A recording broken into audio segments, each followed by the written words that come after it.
intense, thrilling, electrifying sport on the planet. Mixed martial arts. You've been looking for the definitive podcast to call your new home to hear everything about it. The search is over. This is the MMAnomaly Show. No filter. Bringing you the hottest MMA breakdowns straight from the heart of the octagon. This show is all about MMA breakdowns. For fans, by fans. We're talking UFC, MMA, and the occasional big boxing match. We'll bring our unique take on how these fights are going to play out and who we think are the best bets. Welcome to the MMAnomaly Show. No filter. And now your hosts, Olin, a.k.a. MMAnomaly, and Emiliano, a.k.a. Jive Turkey Nano.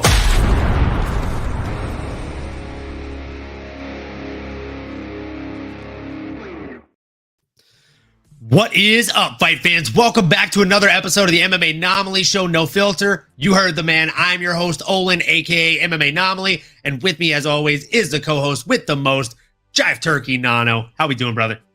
Doing great, man. Good to see you. Good to be back. Took a little hiatus here, but, we're back like we never left. We got a lot of things to kick off, man. A lot of exciting news and some great fights, man. A little bit of a sleeper card, some will say, but, brother, I'm excited to dive on in with you. Absolutely. 100% the same. And, yeah, we definitely have a little bit of a sleeper card to go over here in this one. I personally feel like this one is... come on. There were definitely really, really good fights. The elephant in the room that we have to address, obviously, is the main event. Jairzinho Rozenstruik versus Shamil Gaziev.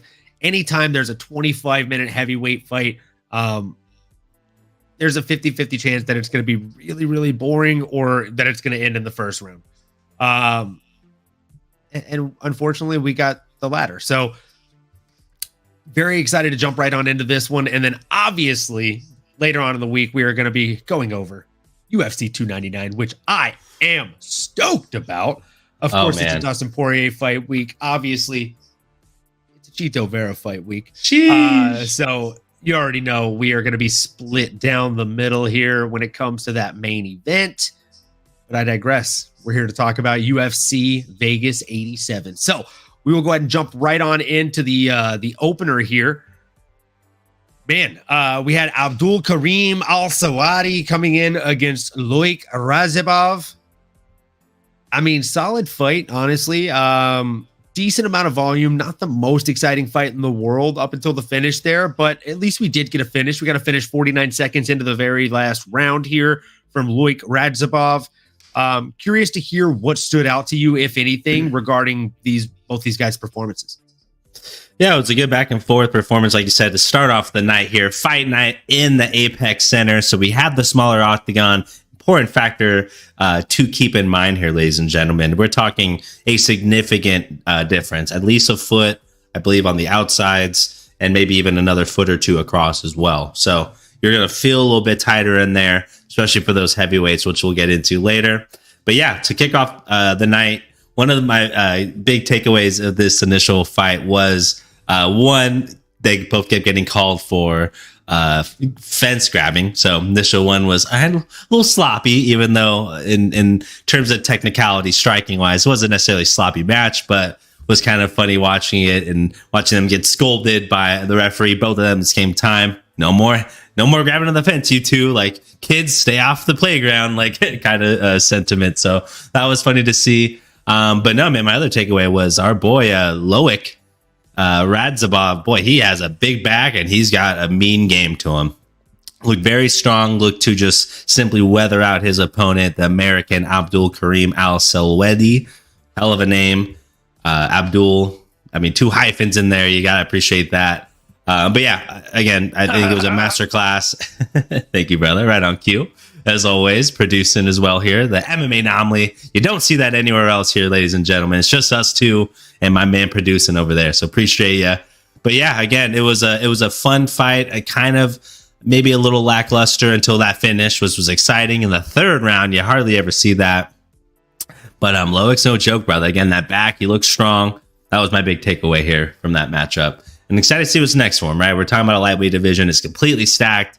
Hard to play matchmaker when they're new in the UFC, when there's so many fun matchups to make. But I certainly can't wait to see him get back in there sooner than later. I won't dwell on this one too much more than that. I completely agree with you there. I think he looked really strong out there. The decision making was truly on point for him. There was a little bit of, kind of cheating going on, for lack of better words, a lot of fence grabbing and things like that. But, these guys are new, right? So slightly to be expected. But again, not going to play matchmaker for Loic. A little bit early in his career for us to be doing that. And he's quite far down a list of very, very stacked lightweights in the UFC Killers row. So moving into the next one, we had Ludovic Klein coming in against AJ Cunningham. Man, oh man. I wanted to see AJ Cunningham do well because the guy has just a crazy, crazy story. I don't know if you're familiar with it at all, but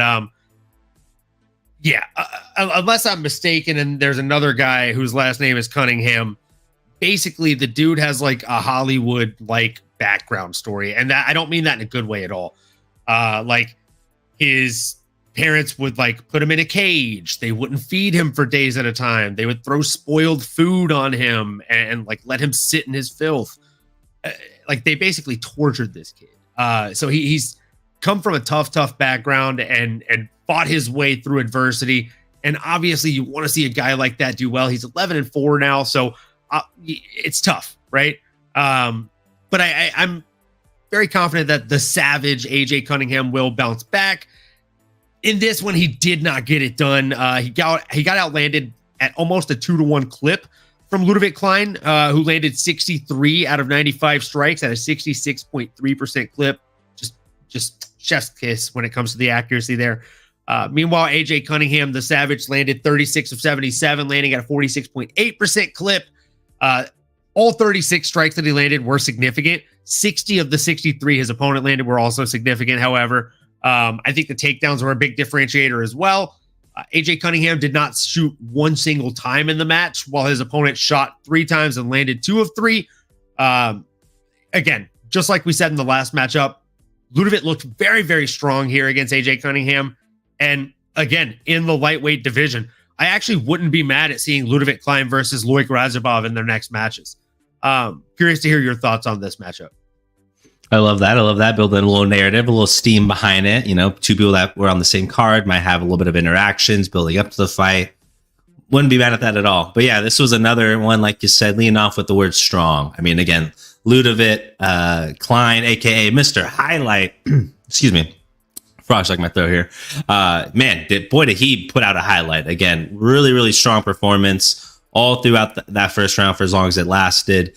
Him and AJ both look good. I do want to give AJ his flowers as well. You got to love a good story. But man, were they moving? They're dodging. You saw some really good offensive striking, but you also saw some really good defense. Unfortunately, what you did see was Mr. Highlight himself just start to really beat and batter his opponent in AJ Cunningham, use that experience that he has under his belt. He has over 10 more wins and fights under his belt, Mr. Highlight Ludovic Klein I'm talking about here, over AJ. And you saw that, right? I mean, they are the same age. And sometimes that extra time in the octagon, the extra time seeing different scenarios. And again, when you just look at these two fighters and maybe a little bit of that extra, just that dog that you had Mr. Highlight at in him. I think that's really where it boiled down, right? I mean, they both are talented. Both showed the ability to strike offensively, but also be defensive with their movement, be in and out of the pocket, be good with their distance management, their octagon management. Really clean fight. But again, Ludovic Klein, man, is no joke. Flying out of Slovakia, someone we need to keep fresh in our minds. And hopefully we do see him back in there again soon. He's young. He's in his prime and only getting better. So with 21 wins on his belt, love to see him try to get a crack at somebody in that top 25 or continue to climb those rankings. Absolutely. I think the future is very, very bright for one Ludovic Klein. That is a fact. And again, I think that Ludovic Klein versus Loic Razabov is a very, very fun matchup for both of these gentlemen. gun to my head, I would probably take Ludovic Klein in that one, but we'll see. Moving into the next one, we had Christian Leroy Duncan coming in against Claudio Ribeiro. I mean, this was kind of a pick'em in my opinion. I didn't really think that it was going to be one-way traffic, so to say. But boy, oh boy, am I glad I didn't break it down prior, because I would have been very wrong. It was pretty one-way traffic here, folks. 75 strikes compared to 13, and a 71.4% accuracy clip to 33.3. So, I mean, one guy landed about 3/4 of his strikes. The other guy landed about 1/3 of his. And also, you know, one guy also threw about 1/3 as many strikes. So it looked on TV about like what I'm describing to you on paper or statistically. Pretty one-sided. Christian Leroy Duncan went out there and honestly looked really strong and really long.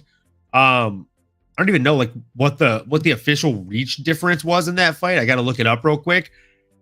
But let me tell you, it looked like Leroy was like a whole man longer, because geez Louise, man, like just the way that he used his range in the fight. I felt like he just dictated the pace everywhere the fight went. Nano, were you impressed specifically by anything that Christian Leroy Duncan did, or did anything surprise you that he did? Yeah, man, I think it mentioned a good thing there in the sense of his ability to lead, his ability to use his range and use that good athleticism that we've grown to know about Christian Leroy Duncan. And again, it just felt like he had that edge. It just was, he was a little step ahead. He was a little bit more aggressive, the one landing his strikes a little bit before his opponent. And then he just really started to pour it on him, right? It went from a light drizzle to a complete thunderstorm for our boy Claudio Ribeiro, who again, at first looked to be a tough fighter, but man, with somebody like Christian Leroy Duncan that's landing these spinning kicks on you, that is feinting, that looked like a really big middleweight out there, might as well have been a light heavyweight for just how big he looked in that smaller octagon. But yeah, was able to use his striking really well, landed over 75% of his punches. Excuse me. And again, the takedown, controlling on top, and then being able to do the ground and pound and just finish him out the way he did was really impressive. I mean, it was a good, well-rounded mixed martial arts performance by our boy Christian Leroy Duncan, the man with 3 first names, which you love to see. And yeah, I mean, in a 10-1 record. They go. Find out of England, another top prospect here, 28 years young. Man, excited to see what's next for him here. You know, I mean, great record. Jeez, keep getting stuck here, coming off a cold. Be curious to know if you have any names top of your mind. Not good at playing matchmaker today because, again, it's tough. There's a lot of tough fighters in the UFC right now, and when they're not ranked, it's an unclear path. There's so many potential matchups you can do. But would you want to see maybe Christian Leroy Duncan get a crack at the top 15, or do you think he's maybe a fight or two away? Now, that is a really good question. In the middleweight division, I think it can be kind of up in the air, right? But I still think, even with that being said, that he's still about a fight away at least, maybe 2 fights away, depending on how he gets it done. But he did get it done very impressively in this fight. The issue is it was over an 11-5 Claudio Ribeiro. He's not necessarily a household name, so getting it done like that impressively, as impressive as it was, over Claudio Ribeiro, it doesn't warrant a top 15 fight, in my opinion. Middleweight MMA rankings. Let's see who is right outside of the top 15 here. Damn, I don't want to say it out loud. It's probably a good place to look, but yeah, I don't even want to say it out loud. I mean, there's a couple of options here. I think one of the options that I'm thinking of here fights on UFC 299. I could be mistaken though. Yeah, no, he is. He is on the early prelims. Okay, I got to fight for him. I'm listening. So he fights the loser of Michel Pereira versus Mikhail Oleksiejczyk. I like loser it. of that fight Yeah. fights Christian Leroy Duncan. There we go. You have it. Because I think that trajectory lines up as far as like when they'll be healthy enough to fight again. And both of those guys are like right on the teeter, like maybe 15 to 20. So I think that makes sense for him. The winner of that deserves a top 15 fight. I like that. And likely the winner of that will be Mikhail Oleksiejczuk, but we'll get into that in 2 days whenever we have that episode. Oh, Michel first, Michel. I like it. You know what I'm saying? My fitness consigliere, Michel. Michel. One of the best movies of all time. Of all time. Speaking of best movies of all time, one of the best fights of the card was this next fight here. Man, these guys threw almost 400 strikes between the two of them. Ooh-wee. You know I'm talking about Javid Basharat coming in against Ayman Zahabi, the battle of the brothers. You know, I always say that I think the matchmakers sometimes just like have a good time with this. Like, I genuinely think that like, they're like, okay, you know, we've done the, you know, number 10 versus number 9, or, you know, the numbers matchups that make sense. Now let's do a matchup that's maybe just fun because both guys have funny nicknames and the loser has to change their nickname, right? Or they have the same nickname, or they have the same first name, Battle of the Brandons. Brandon Royval versus Brandon Moreno. Like, we've seen things like that so often. And in this one, it's literally the battle of the brothers, okay? Because Ayman Zahabi is Firas Zahabi's little brother. That's right. God bless you. God bless you, my co-host. So Firas Zahabi, you might recognize the name as the guy that trained GSP, right? So that guy's little brother is now a UFC fighter. That's Ayman Zahabi. Across from him is Javid Basharat, whose brother is Fareed Basharat. You might recognize because they're both UFC fighters.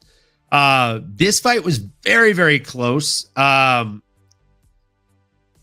mean, realistically, you know what? I've taken the lead on all these. I'm going to let you take the lead on this one because I'm curious to hear two things. One, just overall what your thoughts were on the fight. And two, do you think the judges got it right? It's a very close matchup. It was a really close matchup, and that was what I was going to lead with. Was boy, was it fun to watch, and boy, would it have been hard to score. I am glad I am not a judge. I am glad I am just, on the No Filter show, and we can just be very candid and upfront. And that, man, it was hard to score. Very fun to watch. Let me start there. Very fun to watch. What you did see is, like you said, two brothers, two families that have fighting in their DNA. It's in their blood. They got violence running through their veins, y'all. And that's exactly what we saw. Man, Basharat, my brother there on that side, started off guns blazing. He looked really good, seemed to be moving really well, was able to land some of his strikes, some of his combinations. But as the fight went on, man, and again, I think that's where that GSP coaching, his brother, having that experience, and knowing how to make those subtle in-fight adjustments. That was, I think, the big key here for our boy, Mr. Zahabi, to go out there and get it done.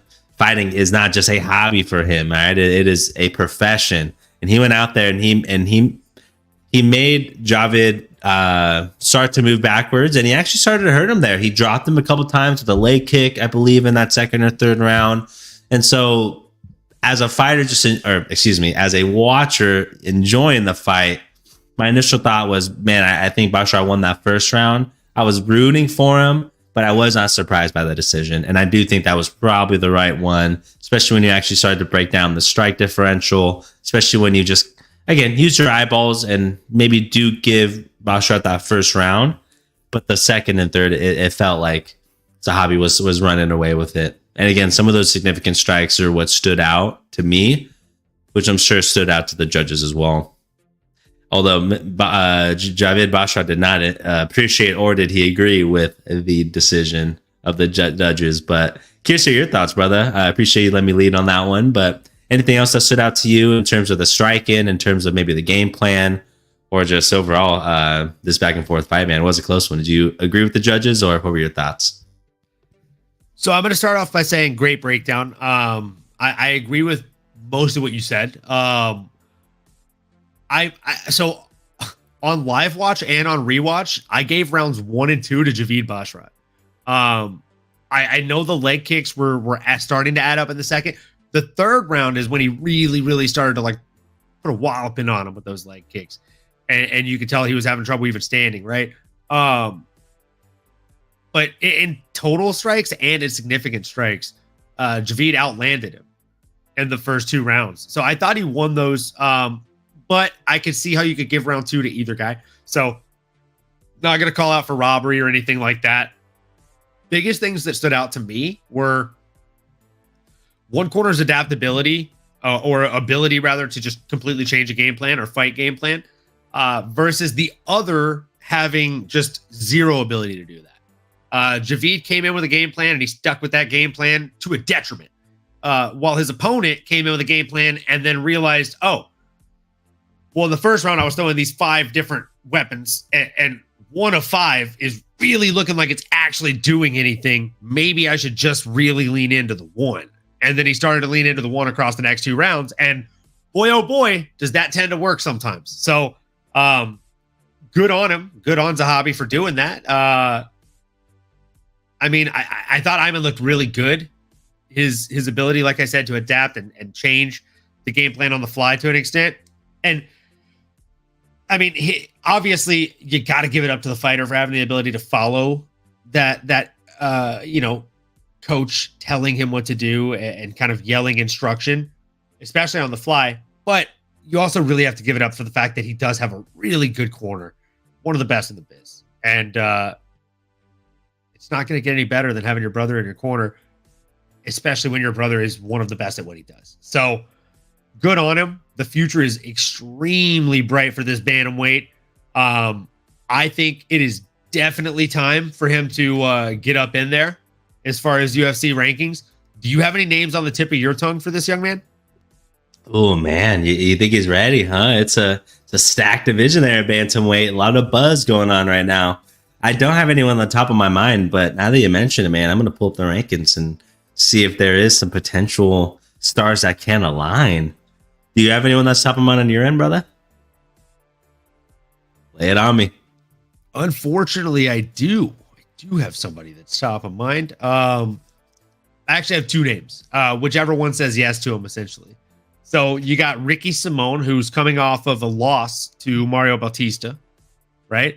And then you got Mario Bautista, who's coming off of a win over Ricky Simón. So I think he stacks up pretty well against either one of those guys. One of them is sitting at 15 and the other one is sitting at 14. I like that, brother. I like that. Yeah, I mean, hey, why not? You're not getting any younger. Ayman Zahabi is at 36 years old. Now is the time to strike. Ricky Simon at 31 years old. And like you said, coming off a loss, maybe that's where you make him kind of earn those stripes back a little bit. Maybe he's not heading towards the top like a Mr. Mario Batista would be as his next opponent. So maybe you throw Mr. Zahabi a bone here and see if Ricky Simon will answer that call. Sure, he will. But that would be a fun fight for sure. Would love to see how Ayman and the crew apply their game plan and their coaching and you know their tactics when it comes to the octagon approach and game plan. But it's a fun one, man. That's a good call. I like it. You're hot today. Got a hot bat. I'm ready, man. I'm ready. I had a week off, feeling refreshed, rejuvenated, and ready to roll, baby. Also super fucking stoked for Thursday's episode where we break down UFC 299. It is a Dustin Poirier fight week, as you folks know, and that's my favorite fighter. Come on, like just the Cajun, the raging Cajun, gonna get it done on Saturday. Let's go. So moving into the next fight. Speaking of somebody who was raging, somebody who's looking to get it done. I mean, his name is just a couple letters away from his game, and his game is very vicious. You know I'm talking about Vinicius Oliveira coming in against Bernardo Sopai. I really thought Sopai was going to get this done. And I mean, he outlanded him in total strikes. Landed 94 to his opponent Vinicius Oliveira's 88.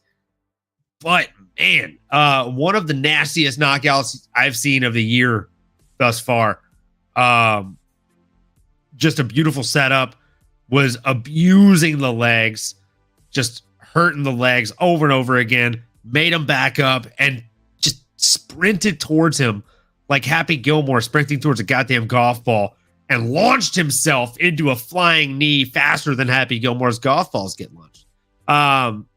It was wild. The way that young man's body folded, it's like something out of a movie. It was wild. Again, like just, yeah, it was movie scene stuff, man.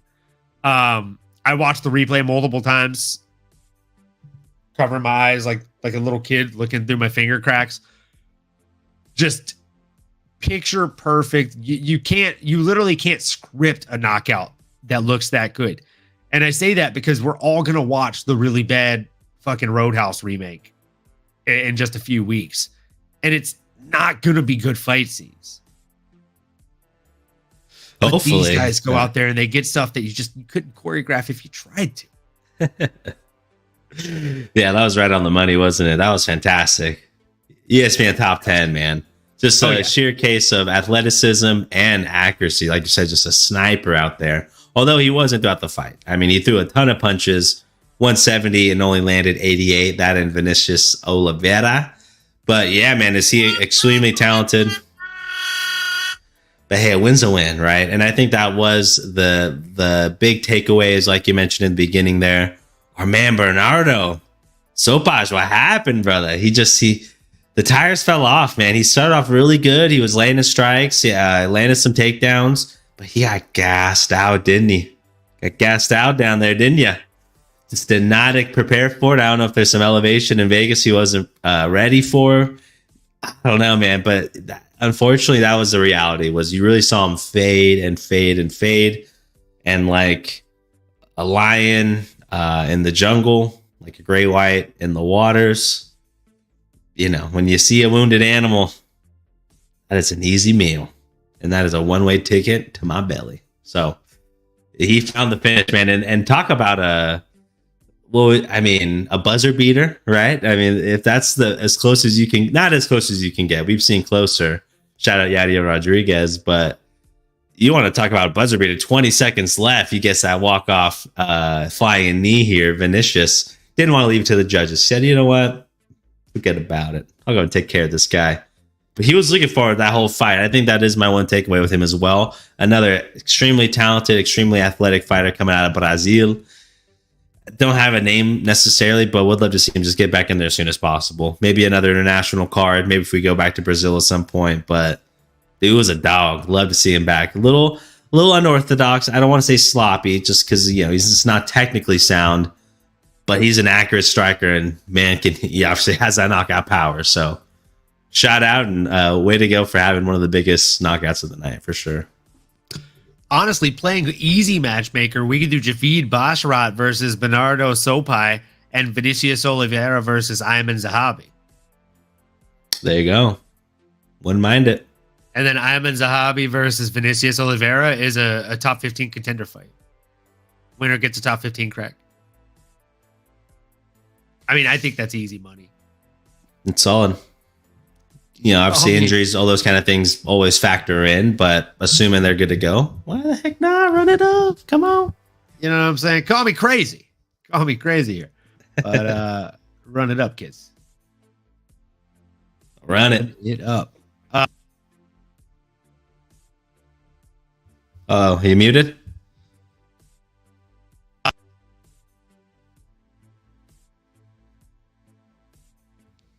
Little technical difficulties here. Heard you for a second there, but then I cannot. One second here.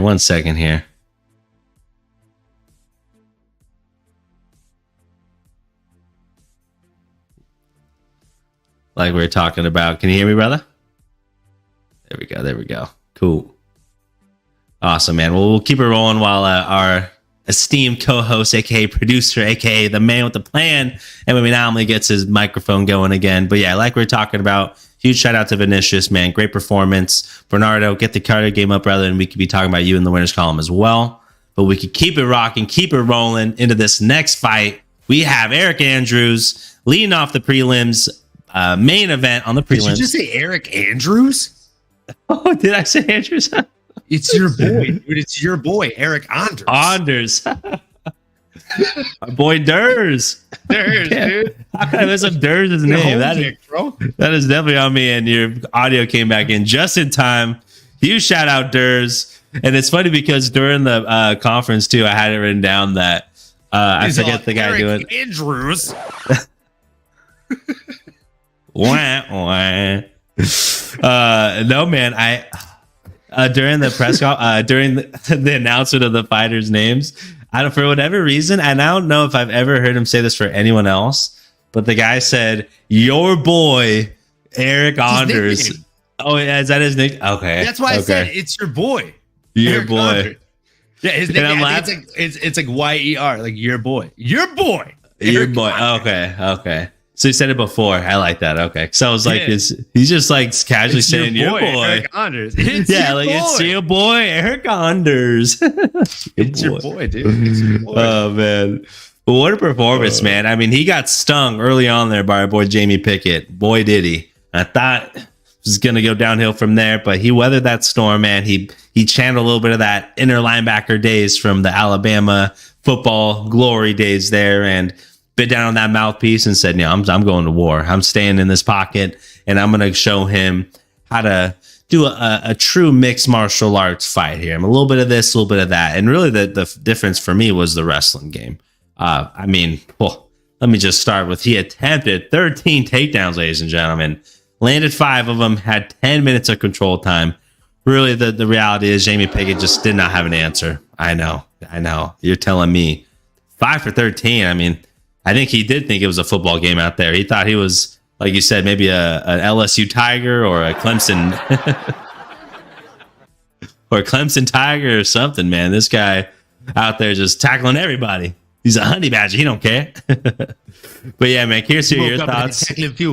It's a high quality H2O. But yeah, brother, here's your thoughts, man. If anything else stood out to you, if you expected maybe that kind of performance from our boy Eric Anders, my apologies, man. I'll never get that wrong again because I love the Workaholics. Quick shout out. But yeah, man, anything else stood out to you in this prelim main event fight?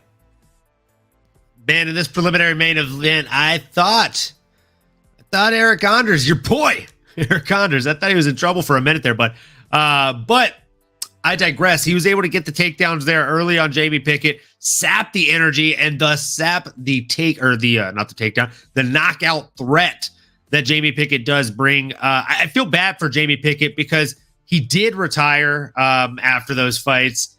It was his 5th straight UFC loss.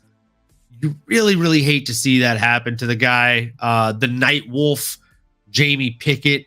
I mean, he is a fun fighter. He just was not done any favors once he made it to the UFC. He fought Jordan Wright in his first UFC fight. He fought Tafon and Chukwi. Then he fought Jordan Wright, lost both of those. Picked up 2 wins back-to-back after that over Laureano Strapoli and Joseph Holmes. And then after that, he racked up 5 back-to-back losses. But because he fought Kyle Dawkins, Dennis Tayulian, Bo Nickel, who you may have heard of, Josh Fremd, and Eric Anders. 5 fairly grapple-heavy opponents, and it's known that he is more of a kickboxing-style fighter. So I know we're talking mixed martial arts here, and if you want to be competitive, you got to learn all facets of the game. But again, I can call a spade here, and that's a spade, right? Like, they were not doing the guy any favors when it comes to matchmaking. They were pairing him up against very, very tough and not really favorable matchups for the kid, and it shows. So after his 5th straight loss, he did choose to retire. You hate to see it, but talking about the winner, your boy, Eric Anders. Money in the bank, this guy. The takedowns were there all day. He outlanded his opponent almost 4-1 on total strikes. Crazy thing is, on significant strikes, he only outlanded him by 3. But almost 4x when it comes to total strikes. So again, that tells you just how dangerous Jamie Pickett was in that very first round and just on the feet in general. I I mean, I really thought that he was going to get him out of there, but Eric Anders weathered the storm early and showed exactly why he's your boy and mine too. So looking forward to that guy's next match. I feel like he is going to do this until the wheels fall off, is Eric Anders. He's in the middleweight division, so a lot of opportunity there. Wouldn't mind seeing him match up against somebody like Paul the Bear Jew Craig, or maybe even like a Gregory RoboCop Rodriguez. Why not? Could be a couple of fun matchups there. Do you have any names on the tip of your tongue for him? No, but those are two great ones. Paul Craig, someone we haven't seen in a long time. Someone that is tricky on the ground. So we'd love to see that puzzle piece match together there. But man, RoboCop, ooh-wee, that is scary business, y'all. That is a fun fight. That is fireworks. And like you said, man, Eric Anders is someone that's been around the division for a long time. Probably at this point deserves a little bit of a nod. He's been a company guy, always says yes. Why not throw him a bone, give him that opportunity or that potential top 15 matchup, let's call it, right? A contender fight there. I love that. I like where you're at, brother. You're hot, man. I have nothing else to say, man. I'm not gonna go off the course. I'm on par with you, brother. We're ready, baby. We're ready. We're fucking fired up, baby. Fired up. I'll tell you something that didn't get me fired up. It was his next match. Gonna go ahead and change the music here. That was tough. It's big time. I'll let you lead it because our boy Matt Schnell had a rough outing against Astro Boy. I'm gonna pour up a shot for this. I'm right there with you, brother, because on this show nobody drinks alone. He drinks alone. So if you're listening and you got something, any hydration, Whether it's water or something that's not water, do you? stay thirsty, my friends. And let us remember the dog of that Matt Schnell. And may his shin rest in peace.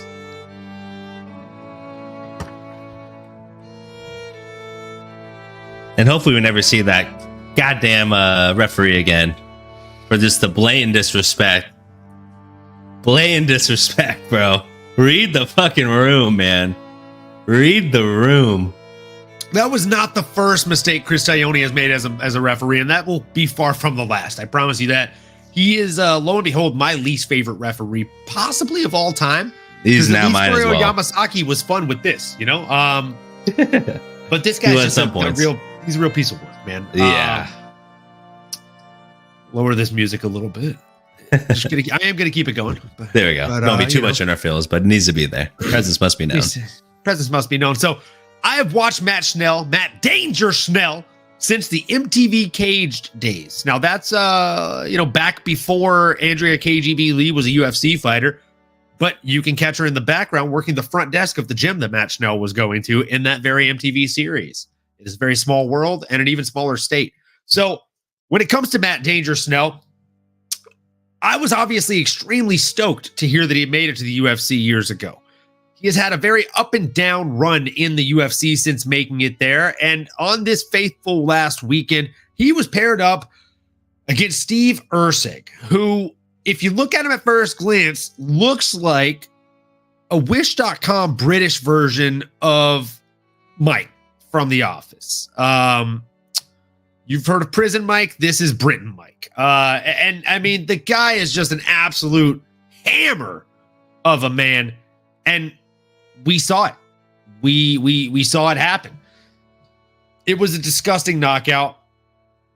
And the way that Matt Schnell went down, his head bounced off of the mat right after he ate the I think it was a check left hook that did the stoppage there. Let's see here. Yeah, it was a check left hook. And as soon as he hit, the back of his head bounced off the mat. And of course, the thing we're recalling with the referee is him walking up to Matt Schnell and saying, I don't even know what knocked him out. Was it the crazy hit or was it him hitting his head on the canvas? You'll see it on the replay. Did you see it? Did you hear that sound? To his coach, who was not fucking amused. Oh my gosh. Yeah, ridiculous. I mean, read the fucking room, guys. Yeah, come on. Like, that's what you're going to tell the fighter won and his team right after. He just got KO'd. Don't know what was louder. You were hitting the ground. Come on, brother. That almost sounds disrespectful. I mean, if anyone were to tell me that in general, I think I'd be like, bro, you talking shit to me? Fuck you. What do you mean? Yeah, get out of here. I digress. Carry on, brother. They would find out very, very quickly that Mario and these hands have one thing in common. They are rated E for everyone. If you thought that was loud, listen. So yeah, I mean, I digress, folks. It was tough to watch as a Matt Schnell fan, but still, it was a very close fight.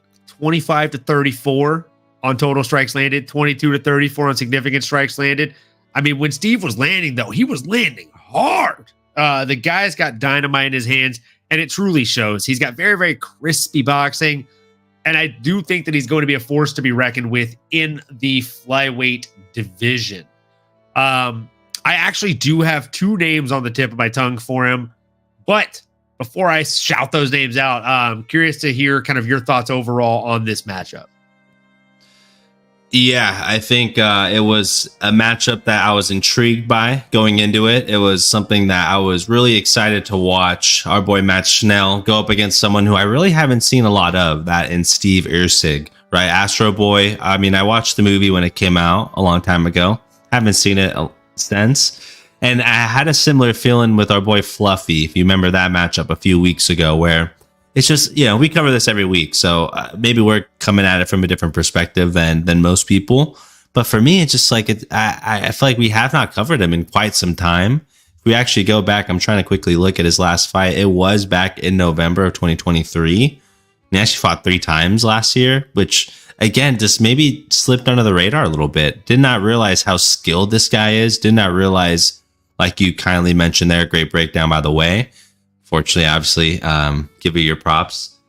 I think you poured one out. Let me quickly pour mine as well. But yeah, because the thing with Steve Irsig, man, he looked good. Really clean in the pocket, really good head movement. So did Matt Schnell. I mean, when they were trading, it was like, okay, we're gonna see a war. What up, Tico Tech? That was a rough one, especially with Tognani being the douche after. Yes. Yes. Couldn't agree more with you. That was where we let off. It's like, come on, brother. In Smokey's voice, you got knocked up. Yeah, basically that's how it felt. You got knocked the out. Thank you, brother.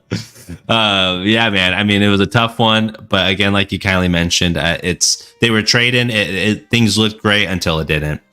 And I mean, man, just the way he was able to turn over on that hook, I mean, that would put out a lot of people. I think for Matt Schnell, it's at 34 years old. You got to question some things. You got to either really clean up that boxing.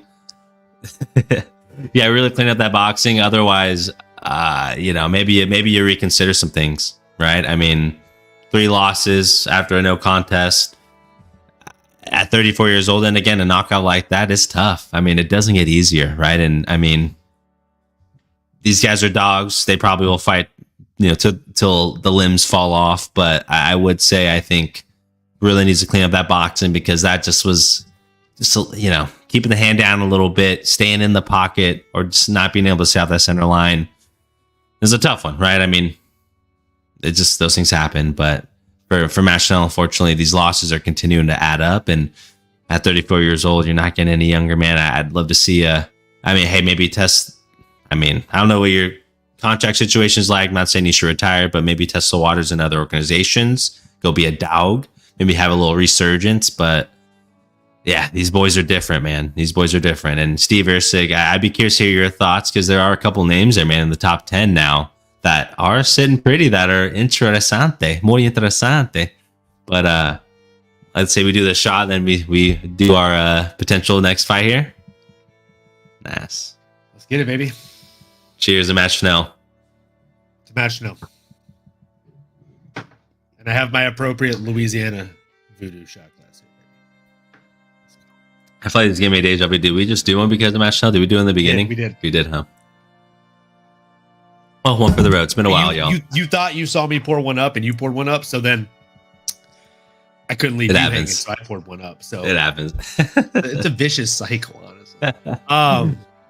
So yeah, like you said, we do have a couple of names on the tip of our tongue here. I've been steamrolling through these and kind of picking it up with the names. So I'll let you go first on this one, because I feel like you've got a name here. Let's hear it. Yeah. And I mean, we usually don't do losers, but for Matt Schnell, I mean, hey, anyone underneath him in that top 15, have a crack at it. I mean, he beat one of them, so maybe not that guy. 15, Sumer Darj. Anyways, Sumaderji? Sumaderji. It's like, shoot. That was the first comeback of the year award for the MMA Anomaly Awards. There we go. I love it. But yeah, for our boy Steve Earsig, aka Astro Boy, I like number 9. I like a little Tim Elliott action, man. I think that's the one name I'm going to go with. I don't know how far you want to launch him and catapult him up the rankings, but that'd be a fun matchup. What are you thinking, brother? I'm going crazy tonight, bud. I'm just gonna throw it out there. I'm going crazy tonight. I like it. I like 5. It. I'm saying Mateos Nicolau. I don't dislike that fight like at all. I don't know. I just feel like that's a really, really fun matchup for him. I like it. He's also coming off of a loss to Brandon Raw Dog Royval. It's a really good challenge. His last win was over Matt Schnell back in 2022. Ooh, well, there you go. There's a narrative. I mean, like, it's just like trajectory wise, like the stars align. And then as far as like you saying Sumaderji for Matt Schnell, part of me wants to slap you across the face. Like, don't put that evil on him again.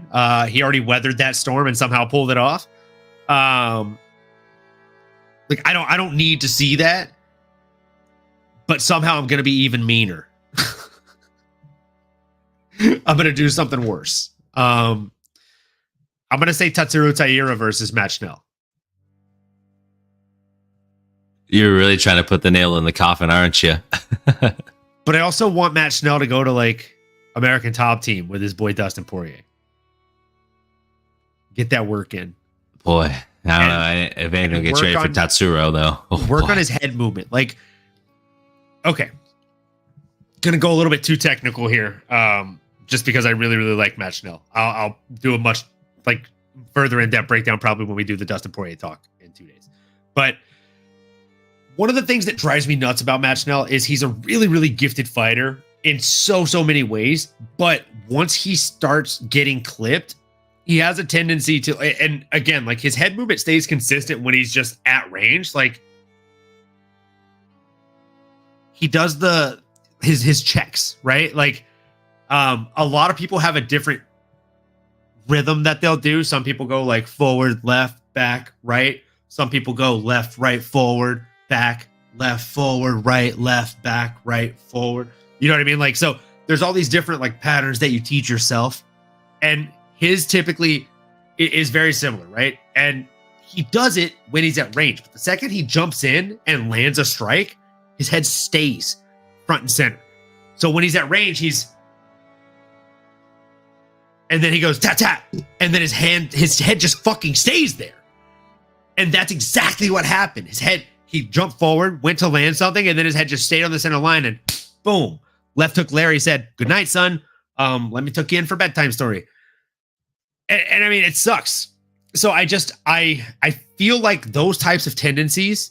What up, Leo Leach? Welcome to the chat, my guy. Happy to see you. Always a pleasure. What up? What up? So when you do these things, especially as a professional fighter, right? It's one thing when you're on the regional scene and you're doing this on kind of a lower end and an amateur scene, right? Or even like when you just started going pro. He's done this for some time. And the only time you see somebody that has done this professionally for some time make these types of moves inside of the octagon on a professional level is another example of this is when Luke Rockhold left American Kickboxing Academy and went down to Florida, down to Boca Raton, and was training at Sanford. He was training with Henry Hooft and the boys. They're definitely not those killers from Dagestan. And they're also not used to his tricks that he no longer was able to get away with at AKA because everybody knew his tricks. So you start using these things that people that always see you on TV, right? So people that are training to fight you are not going to fall for.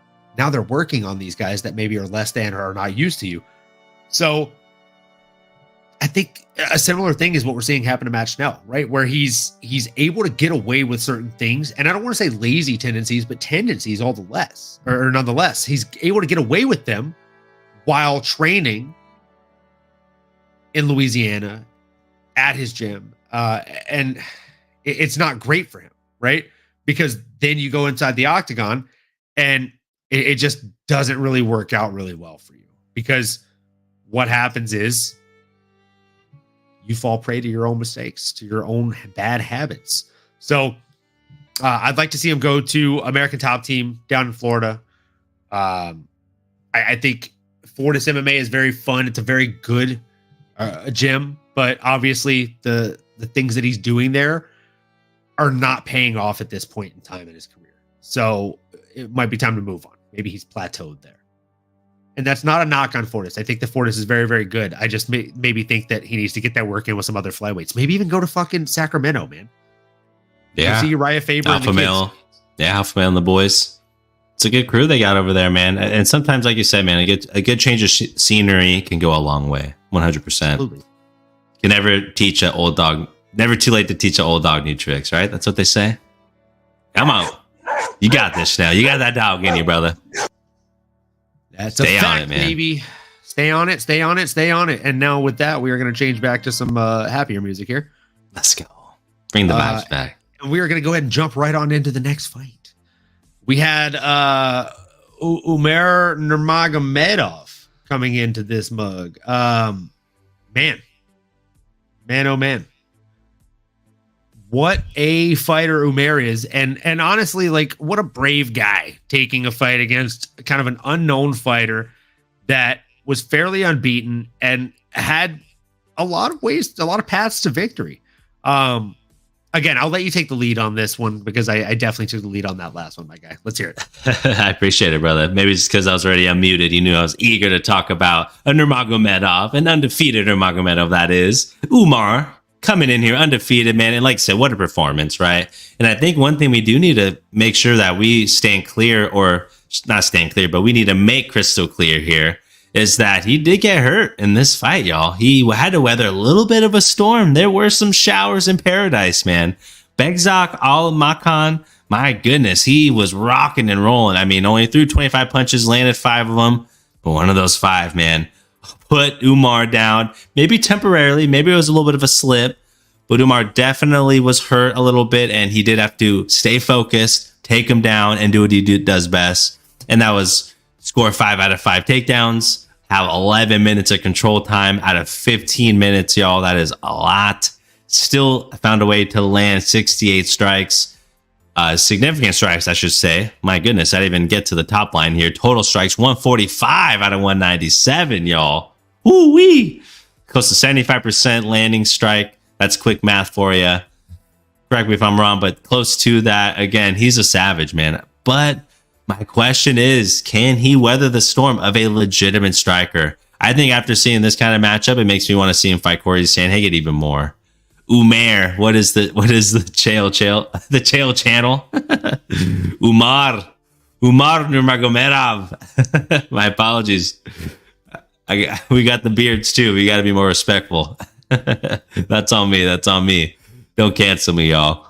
But no, Umar Nurmagomedov, absolute dog.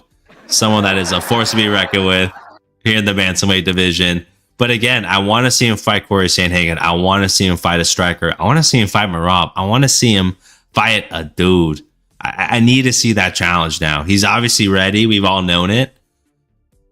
But this guy, Begzak's not it, right? I mean, we need to see him go up and fight an absolute savage. So I'm excited for what's next, whether it's Corey, whether it's, I don't even know, Henry, whether it's Merab. Give me someone that can also wrestle a little bit, but can also put the hands on him. And hey, man, Umar I need to see it. I don't, I'm not going to say too much more, but again, because I love Corey Sandhagen. So if they were to fight, I'm still like, I'm confident. And after that performance, I'm even more leaning Corey, is what I'm trying to say here. Like, it's like, I understand the wrestling is crazy, but brother, no, man. Brother, the wrestling, you know this, brother. It's next level. It's next level. I know this, brother. I know this, man. I know this. You're right about it. You know this, brother. Umar Nurmagomedov came out there and just put the hurting on Begzak Al-Makan. Man, I mean, 145-5, and yet still there are people in the chat right now saying that they are disappointed. It's like when they were like, I mean, all he did was jab a la Quinta. Why didn't he go out there and beat his ass? I mean, he did beat his ass. He landed 132 motherfucking jabs, dog. I would call that a fucking firm ass whooping. You know what I'm saying? I would say that he went out there and was the fucking matador to the bull. You know what I'm saying? But I digress. I feel like that's what happened this weekend. There were a total of 3 significant strikes landed from Beksat Almakhan, and that's all anybody's talking about. Where, I mean, he landed on Umar. Oh my gosh. He hurt him. He's, I mean, Umar's gonna lose for sure. He's gonna lose soon, dude. I know it. So, I mean, that's all anybody's talking about on MMA Twitter. I mean, 80% of MMA Twitter is like 13 years old, so that's fine. Not that I'm mad about it. They just like haven't been watching for a long time, so like they don't know any better. It's fine. They don't know this brother. They don't know this brother, Sambo brother. It's win. He's going to win, brother. So Umar is just an absolute stud. 17-0, he improves too in this fight.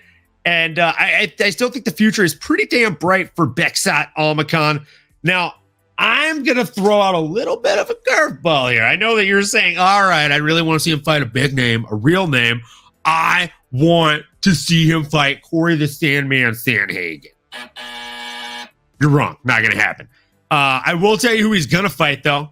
He's going to fight Vinicius Oliveira because they've been beefing online, and that fight doesn't make sense from a ranking standpoint, and it's going to happen. And then after that, they're going to give him a title shot. It doesn't make sense, but that's how this game works. It happens. It happens. Yeah, that's fair. I don't know, man. I don't know. Watch. Mark my words. I'm going to put a double shot on it that Umar never fights Corey Sandhagen and gets the belt. Woo.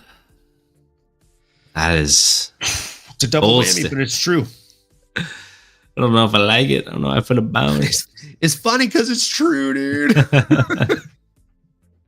No, he has all the tools, man. He has all the tools. It does. I mean, I do want to see him. I mean, it's the striking piece. You want to see him go into a war, right? You want to see him come out the other side victorious against a dog.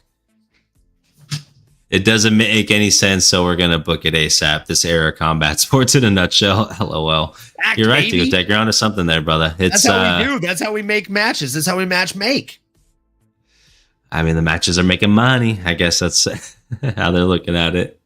Call that that's why we're getting because it's making money.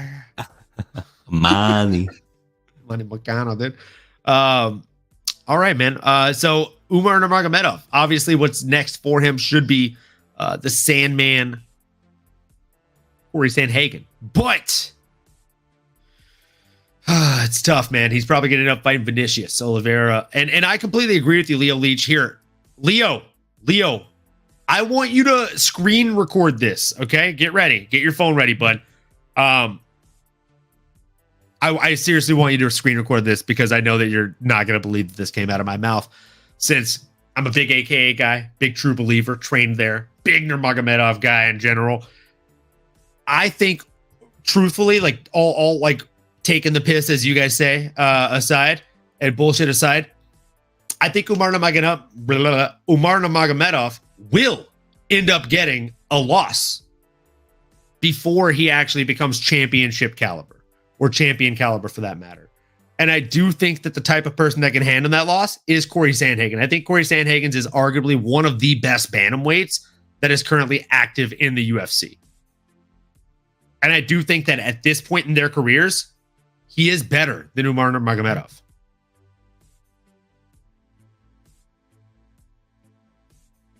I agree. I think I agree. So you think he's on a 2-year plan then? That being Umar, maybe a 2-3 year plan away from being right where he needs to be? I think he's on a 1 year, maybe 2 year max, not 3 years. I think if he fights Sandhagen next, he loses that fight and comes back scary as fuck, like Khabib scary. And I mean, realistically, like I think if he avoids Corey, he might end up just working his way to the top and getting the belt off of getting like 2 other random wins over people that maybe shouldn't get him to the top. But it will anyways, because it doesn't make any sense. So we're going to book it ASAP. As Tico Tech LLC so nicely and eloquently put in the chat. Modern era UFC. Modern era UFC. Speaking of modern era UFC, we're going to jump right into this next one. Now, Leo Leach in the chat here, in the live chat, said that the Umar Nurmagomedov fight disappointed him a little bit. Me, not so much. This next one, though, it did. Alex Perez coming in against Muhammad Mokaev. I expected more from Mokaev. I expected a finish. And I also expected him to go more than 15% on his takedowns. He went 3 for 20, which even attempting 20 takedowns is fucking impressive as all get out. Like, don't get me wrong, but you're that guy, or at least you're claiming to be, right? So you gotta put it on him. You gotta be at that caliber. And boy, oh boy, you gotta look stunning while you're doing it. And to me, it looked pretty competitive. It didn't look that stunning. So curious to hear your thoughts. Did he gain stock for you as a fan, or did he lose stock for you as a fan? I would say he gained a little bit, but it was a marginal victory. To your point, man, I think if you really want to go and make your case as the next contender, as a guy that deserves that next title shot, it is open for the taking right now, that being the division. But to your point, man, to answer your question directly, it just felt like, yeah, I would have liked to see a little bit more, maybe just a little bit more aggression.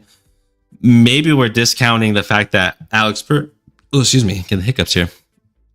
Maybe we're discounting the fact that Alex Perez is an absolute doll. Like he does have a really good wrestling background.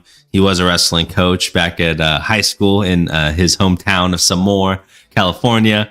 So maybe just some of that background frustrated or did not allow Muhammad Mokaev to just be as dominant in that realm. But yeah, I mean, to your point, to be that consistent is like a Marab level type pace. So you got to appreciate that. And I do want to say as well, some of the striking was impressive. When they were on their feet, there were some good exchanges. He was throwing some good combinations. But I think it just, yeah, I don't know. To me, I just felt like I would want to see a little bit more, right? I think it left a little bit to be desired. Maybe because he didn't get the finish, right, where there's not that exclamation point. But he got the win. It was obvious. Like, he decisively won over 15 minutes against an Alex Perez who's been there for a long time. Is this the best version of Alex Perez? No. This is, not 2015. So maybe that's where I guess I'm a little more hesitant in that I would have loved to see this against maybe another guy. Maybe, again, just looking at the landscape here, he's number 7. I mean, let's be honest. I mean, the reality is, he's making it look easy, and there's not a lot of names in front of him anymore. I mean, Alex Perez was ranked 7th. Now Muhammad is, right? So he's making it look somewhat easy for himself. It's not the most exciting fight. I mean, his style doesn't lead to be that way, right? If you're shooting for a bunch of takedowns, you're not the most prolific striker. And what I mean by that is you're not the most exciting. You're not throwing these extravagant punches. You're not a Michael Venom Page. You're a little more meats and potatoes with a just dominant wrestling background. Yeah, again, all long-winded way of me saying he did win me over, but it's a little bit. And again, he can't really go much higher, though. I guess that's the reality. He's undefeated. He's ranked high. I guess I just am not a huge fan, if I'm just being honest, man. Again, that's more of a me thing than anything. But curious to hear your thoughts. Anything else that stood out to you in regards to Muhammad's performance here, or what's next, or if he's deserving of a title shot? I definitely wouldn't say he's deserving of a title shot. If I'm being honest, I mean, I wouldn't even say it's close to him being deserving of a title shot. I mean, come on. Like, let's just face it here. The guy is an absolute beast of a human being. He's a beast of a fighter. And he's also incredibly young. I mean, the kid was born in the year 2000. He's barely 23 years of age. So, I mean, the kid is genuinely a child. I don't think it's time for a title shot. I think he needs to kind of slow his roll to an extent, right? But he is right up there. He's definitely right the fuck up there. He's another guy that I wouldn't mind seeing fight Steve Ercik. If he's not mad at fighting down a few slots. And Steve Ercik has more than earned his shot here. I think he probably knocks him out. I mean, it's just a question of, can Makhachev get him down quick enough to establish that dominant control time and sap the knockout ability of him. Otherwise, Muhammad Makhachev versus Manel Kape is probably a really compelling matchup, in my opinion. And I think the winner of that could be teed up for a title shot. Manel Kape's been chomping at the bit for a title shot. So is Makhachev. So I think that's a really fun one. Moving into the co-main event of the evening, we had Vitor Petrino coming in against Tyson Pedro. Oh, man. Oh, Manowitz. We'll probably end up pouring a shot out after we do this breakdown. But I'm going to let you take the lead on this one, Nano, because I blew steam on the last one. Let's hear it, brother. What were your thoughts on Tyson Pedro's final performance in the octagon? The final one, man, and it kind of looked like it, didn't it? It did feel like he was a little disengaged. It felt like he was getting frustrated, just was not able to do what he would normally like to do with his opponents. But there's a reason for that, right? And it's because he was standing in front of a dog in the light heavyweight division, a new guy that we need to be talking about here, y'all, in Vitor Petrino. Dude is absolutely stacked, built like a UFC character you'd make on the video game. Huge, arms, legs, back, everything, man. Dude's a gigantic human being, and he uses his size well. He's extremely well-rounded. He does not make a lot of mistakes. He feints when he needs to. He moves forward when he needs to. And man, when he starts letting them fly, you can tell the damage it inflicts on his opponents. And Tyson Pedro really did not want a lot to do with that. The reality was, Vitor was just leading the dance. It was close, right? I mean, both guys were not necessarily blitzing a ton. It was a more calculated, measured fight. And sometimes that's what happens here. When both guys have that knockout capability, once you get out of like the lightweight division and you're in the middleweight, light heavyweight, like these big boys, it only takes one a lot of the time. So sometimes they are a little more measured. It is less offensive. It's more of a, again, just measured approach. I want to keep reiterating that because, they both landed 33 strikes. They both individually landed 33 strikes. Thank you, brother. I wanted to say total, but then I'm like, I'm going to throw it off. No. They each had 33. So with that in mind, again, like not a lot of offense through 15 minutes. Kind of hard for the judges to maybe look at that. But again, the difference here for Vitor was the takedowns, landing 3 out of 5, being able to control Tyson for 5 minutes there. And again, it all showed their trajectories, right? Where Vitor's going. Vitor is in a position now. Let me quickly pull up his age. Vitor Petrino is 26 years young, y'all. And with that kind of performance, with these kind of guys that he's now beating, I mean, sky's the limit for this kid. Thinking he's to continue to put it together. He's to continue to develop his boxing. But man, he's really freaking good. But again, for Tyson Pedro, quickly want to obviously pour out our shots at 32 years old. That's young, right? I mean, that you typically don't see that. But the reality is he only had 11 fights under his belt, or 12, I believe. And there's a reason for that, and it's because of injuries. Okay, it was because of injuries. It's because of him wanting to spend time with his family, with his daughter. And that's tough, right? So you see that some of the best football players, sometimes they're the ones that go out early because of those injuries, just not able to stay healthy. That's part of the game, y'all. And so for that, get healthy, do what you got to do. And hey, cheers to your next endeavor. I think maybe that's a better way to look at it. Anything else you got to say there, brother? Oh, man. I mean, cheers to retirement. Hopefully it's the best chapter of your life. And I mean, no fault to you for wanting to take time away for you and your family. And also, I mean, on this cheers, I agree with Tico Tech LLC here in the chat. I hope it is a real retirement. I hope he has a fallback career planned or something to the extent. And, I just want to see him do well in his next installment of life. So, and being a dad. So there you go. Cheers to that. Dad. Cheers to that, man. You got a reason, brother. So cheers. Yeah. It seems like a good bloke. Seems like a dude you want to root for. Had a minimum get a pint with or two. So, if I'm ever in Australia, actually my buddy's out there right now.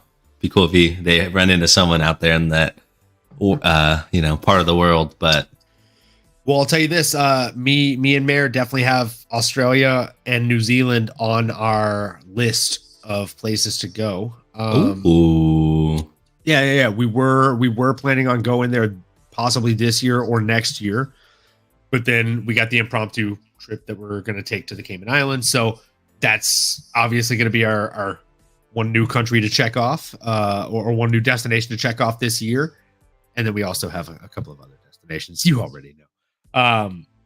But yeah, man, if you're planning on going to Australia, or you and Amy want to do like a little dilly deal, might have to, man. I mean, a lot of the world to see for sure. We'll date it out there. Absolutely, yeah. Maybe. I mean, I'll never say never. I'll tell you that much, because there's a lot of the world we want to see. So I'm down. One place that I definitely think that we should like double date trip to, and obviously like we don't have to do everything together. Like we'll go together, we'll plan some things together, and we'll split off and do our own shit. But I think Thailand would be a good fucking time together.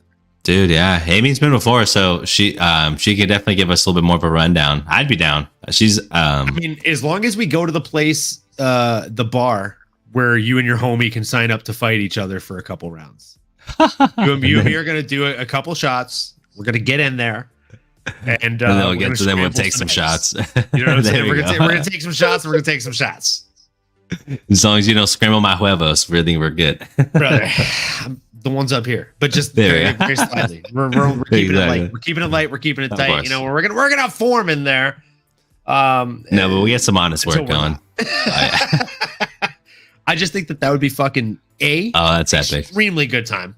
Fucking B. Yes. Epic, as you just said. And C, I mean, come on, bro. Like, could you imagine us just getting both our girls to record different camera angles of that and then stringing it up to some brother? Yeah, I mean, in Thailand, like when in Rome, do as the Romans do. Yeah, I mean, when in Thailand, you gotta get some Muay Thai training in. So best believe, brother, we would be doing that. And I've already told Mary, like I will do like a at least drop in class at the very least at Tiger's Muay Thai. Like just drop in, get some sweat on, possibly break a rib or two of my own, like not anybody else. Not looking to break ribs. Not looking to break ribs. I'm gonna get my own broken. Like, make no mistake. I know how this is gonna play out. But yeah, I just think that would be a really good time. Absolutely, couldn't agree more. Speaking of good times, oh boy! Speaking of good times, this main event was probably not really one of them. Not a good time. Not a good time. You know what? I'm actually, I'm gonna let you lead in on this one and just hot mic. What, like, when you were watching this fight, I want you to try and accurately describe what your emotions were. Like, what did this fight make you feel? A little frustration to a point of a comedic relief. I would put it that way. Because it was just like, okay, like, what do we got? And then after a while, I'm like, oh wow, yeah, this is it. This is what we got. This is just, Jarinho, or is that how you pronounce it? Jarinho? Jairzinho. I forgot the Z. My apologies. Jairzinho. I was like, is he talking about Gilbert Burns, bro? Jarinho? I know how good. I know how. Maybe that's where my brain's at. I was like, that's in 2 days. Whoops. Slow down. Slow your roll, brother. I don't know if you saw me like, what? I know. It felt like it too. I'm like, God, yeah, you did it right. Even the way I said it. Yeah, man. The way he came out there, it was what to be expected. He was measured. He was moving a little bit, but just sticking our boy with the jab there, man. Sticking Shamil with the jab. And I was surprised to see that he was the underdog. In my opinion, going into it, I'm expecting Shamil to be a dude, right? I mean, he's big, he looks mean, and if he's the Ben favorite, I'm like, what do I not know about this guy? I've never really seen him, never really heard about him. Must be a guy, but just another dude. Honestly, it ended up the joke I was trying to make was like, he just looks like Frankenstein. It's just sitting there, kept his mouthpiece is hanging out. It's red. His mouth's red. It's bloody. I'm like, I don't know what's going on here. He's just getting peppered with that jab. And then he finally tells his corner that he can't see. Spoiler alert.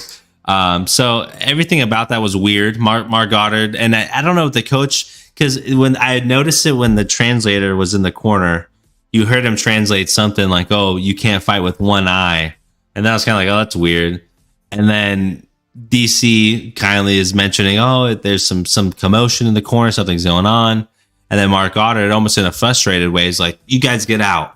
What did he tell you? What did the fighter tell you? And he's like, oh, well, he said he had something in his eye. And then it's like, okay, doctor comes in, he's asked, he's like, what's he saying? He's like, oh, he's saying he can't see. I've seen enough. It's over, right? So there's some little controversy, but that was the most exciting part of the fight, and it was the end of it.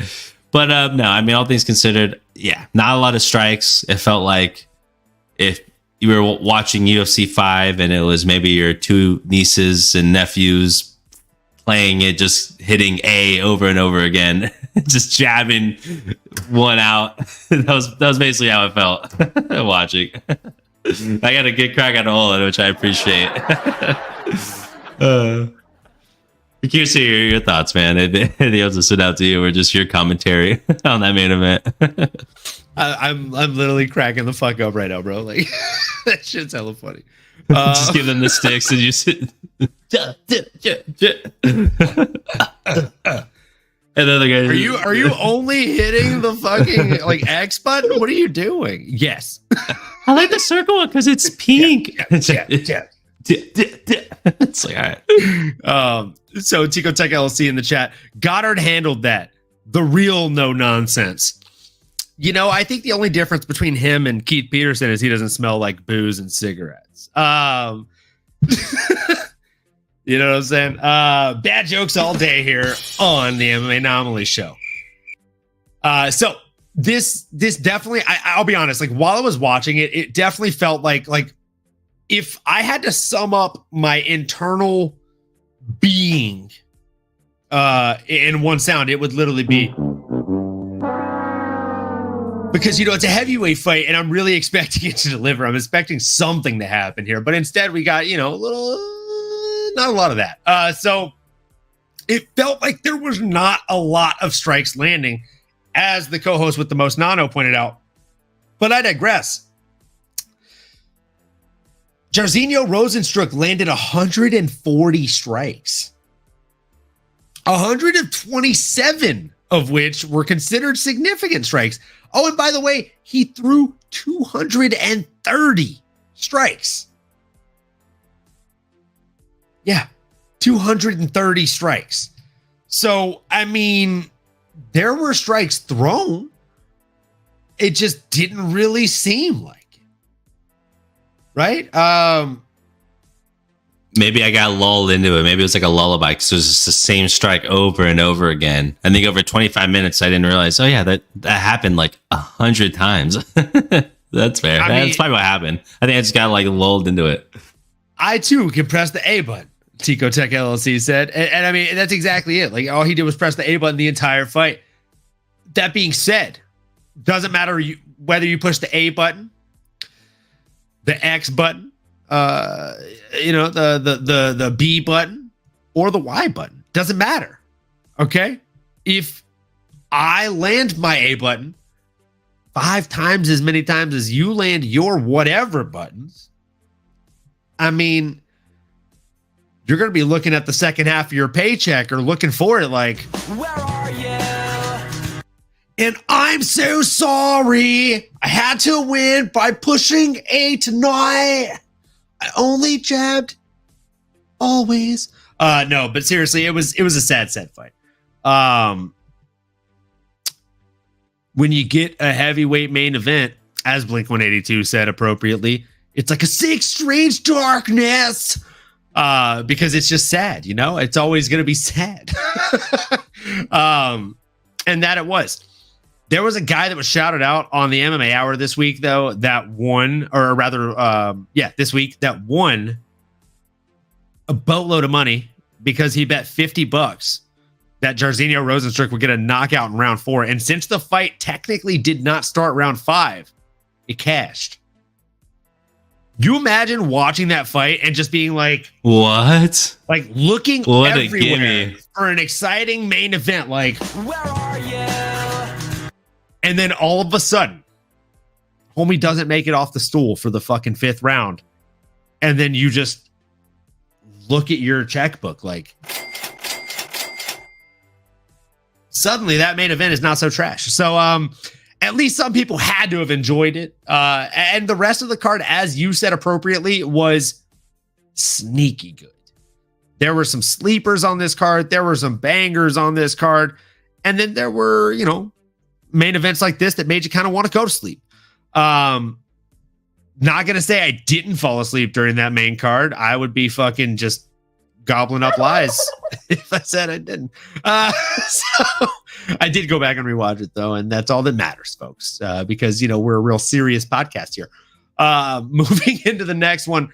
Just kidding. That was it. That was the main event of the evening. That was the main event of the evening. Though it was not the most exciting main event of the evening, we still are going to play matchmaker here.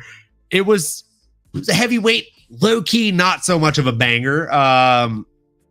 That being said, Jairzinho Rozenstruik still outlanded his opponent 5-1 on both total strikes and significant strikes, and he negated 6 out of 7 takedowns that Shamil Gaziev threw. Do you have a name on the tip of your tongue for who should be next for Jairzinho Rozenstruik? Man, I'm quickly looking at the landscape, and you know what's funny about this is how you know the UFC was not happy with his performance. Is although they moved him up a ranking, he is still tied 11th with Derek Lewis. So they couldn't even give him the 10 or the 11 solely. It's like, you're going to share that with Derek. You're both 11. You're not solely 11. I just think that's hilarious. Just a little UFC's subtle way of saying, I don't even want to have you here, but I suppose you're the same as Derek. But I do like Marcos Rogerio de Lima, right? I mean, someone that just fought recently, beat one of the Tafa brothers. Unless he's going to go beat the other Tafa brother, which, I mean, let's give their mom and dad a break, maybe. And maybe throw him in there against, our boy who did get a win here, technically. Rozenstruik against Marcos Rogerio de Lima. Not a bad one to me. You got anyone top of mind? I'm not mad at that. Of course, I have someone top of mind. I always do. No, I'm not mad at that at all. Give him his round of applause, folks. He did a great job there. I mean, Marcos Rogerio de Lima, definitely not a bad decision. But I mean, he just got to win. I don't want to make him fight backwards. I'd rather him fight upwards. Instead, I'd rather him stand across the octagon and be like, I heard you got a takedown game. I all of a sudden have a takedown defense game. I'm talking about Sergey the Polar Bear Spivak. All right. I think that's a really, really fun fight. And I also just am curious if he would be able to negate the takedown that the Polar Bear presents. I personally think that the Polar Bear would be able to take him down and control him. And I mean, Jairzinho Rozenstruik is a scary individual, if for no other reason, because of his knockout power that he presents. And call me crazy, I'm going to throw just a little bit of a conspiracy theory out here.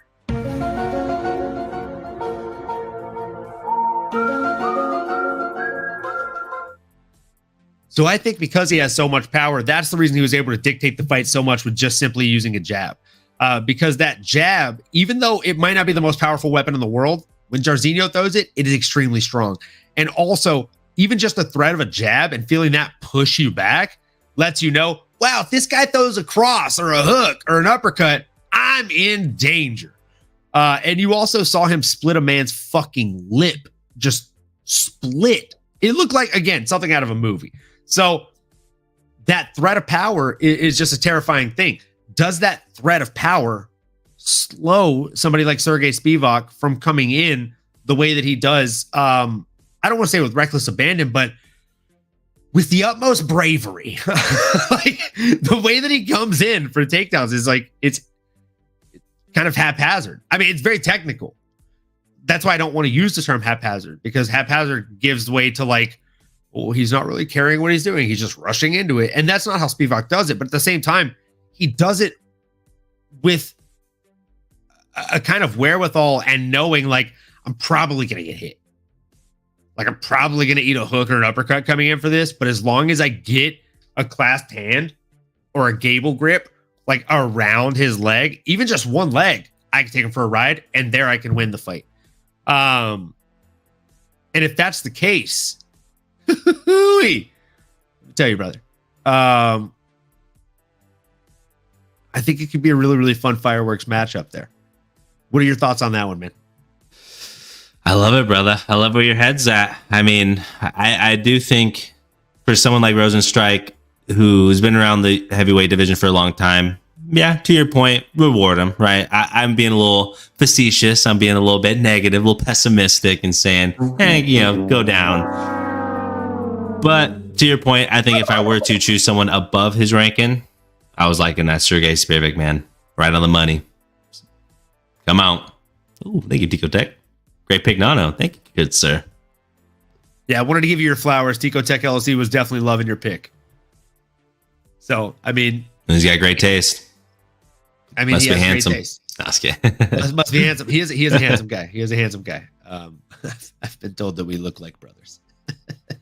I also think that my fiance is racist. So she probably thinks all his white guys look the same. No, I kid. But she has said that about me and Tico Tech LLC. A little similar. I mean, there's definitely some similarities there, brother. That being said, that's it for UFC Vegas, UFC Fight Night Vegas 87. Goodness gracious me, there's so many of these fight nights nowadays. We didn't actually end up doing a pick for Vitor Petrino for his next fight, did we? No, we didn't. Now that I'm thinking about it. And, I guess... You have someone on the tip of your tongue? Sorry if I cut you off on that. No, I don't, to be honest. It's tough, right? I guess the question is always, are they ready for a top 15 guy or not? I'll quickly pull up the rankings, but dude, he's so talented. I would love to see it. He is still young. Ranked 15 now. Oh, is he? He broke into the rankings today. Oh yeah, he did. Oh shit. Yeah, damn. He broke into the rankings today. I had a name on the tip of my tongue. It slipped my mind. I forgot to say it. Dude, anyone. I'd love to see him fight anyone. Anybody. Right. I mean, go down the list. I mean, Dominic Reyes, not that excited, but I'd see it. Alonzo Menafield. That's the one that I had originally on my name or on the tip of my tongue was Dominic Reyes. He's on a 4-fight skid. He's not in a place to say no to many people. I don't want to see it for him because I'm a Dominic Reyes fan. I thought he won that fight against John Jones. I'll take it to my grave. I know. You know what I'm saying? But I digress. It's time, right? Like it's time for Vitor Petrino, and I think Dominic Reyes that's good for the division. Vitor Petrino would be really good for the division. And if he says no, I also think Alonzo Menafield would be a good fight for him. Petrino versus Alonzo Menafield. I like that, and what's funny you say that was I was going to mention that as well, and say if you want to just book the two buffest dudes in the division, that's what you do right there. You book that one. Ooh wee! That is a muscle daddy matchup right there. City. Oh, let's go. Fucking Alonzo just like lugging forward. Both of those men. Every time they throw, the ground would shake a little bit. Time would stop for a second. I swear. So yeah, make sure you tune in on Thursday where we will be breaking down UFC 299 as well as a